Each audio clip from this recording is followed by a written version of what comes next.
Quand le garçon est né, comme tout Spartiate, il fut examiné. S'il avait été petit, chétif, souffreteux ou difforme, il aurait été éliminé.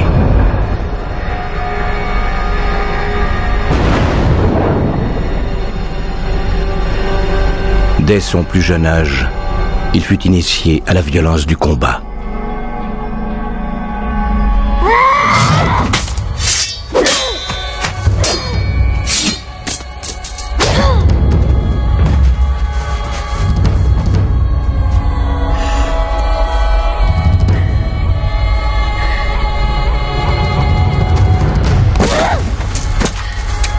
On lui a appris à ne jamais reculer, à ne jamais se rendre, et que mourir sur le champ de bataille, au service de Sparte, était la plus grande gloire que l'on puisse atteindre.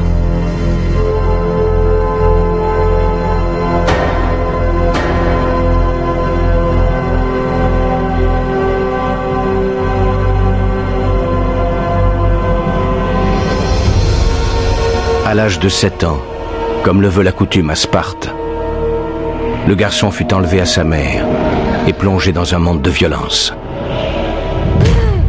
Forgé par les 3 siècles d'histoire de la société guerrière spartiate, pour former les meilleurs guerriers que le monde ait connus, l'agogée, c'est son nom, oblige le garçon à se battre.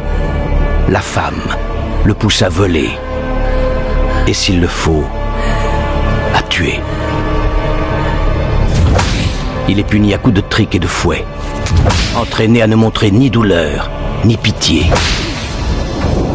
Sans cesse mis à l'épreuve, jeté dans la nature, seul, avec son intelligence et sa volonté, face à la fureur du monde. C'était son initiation, ce temps dans la nature sauvage. Car il reviendrait auprès des siens, spartiates, ou ne reviendrait pas.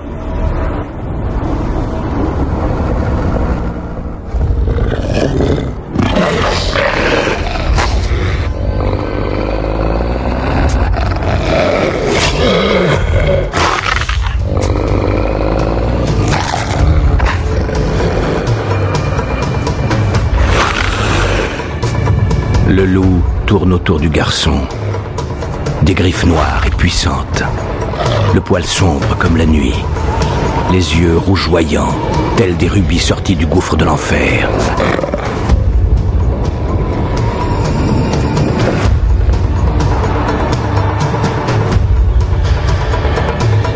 L'énorme loup renifle, savourant l'odeur du festin à venir.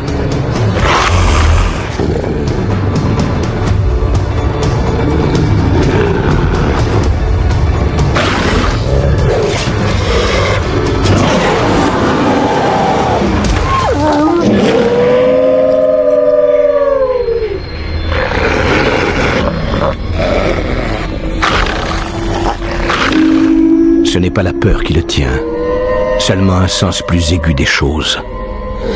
L'air froid dans ses poumons. Les pins courbés par le vent dans la nuit qui tombe.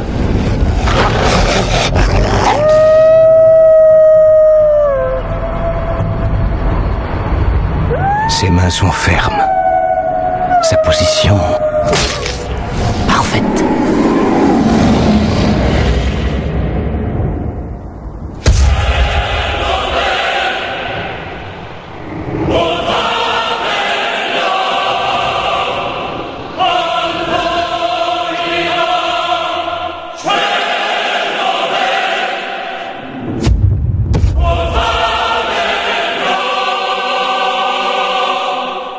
Ainsi le garçon, que l'on croyait mort, revient auprès des siens, à Sparte la sacrée, en roi, Léonidas, notre roi!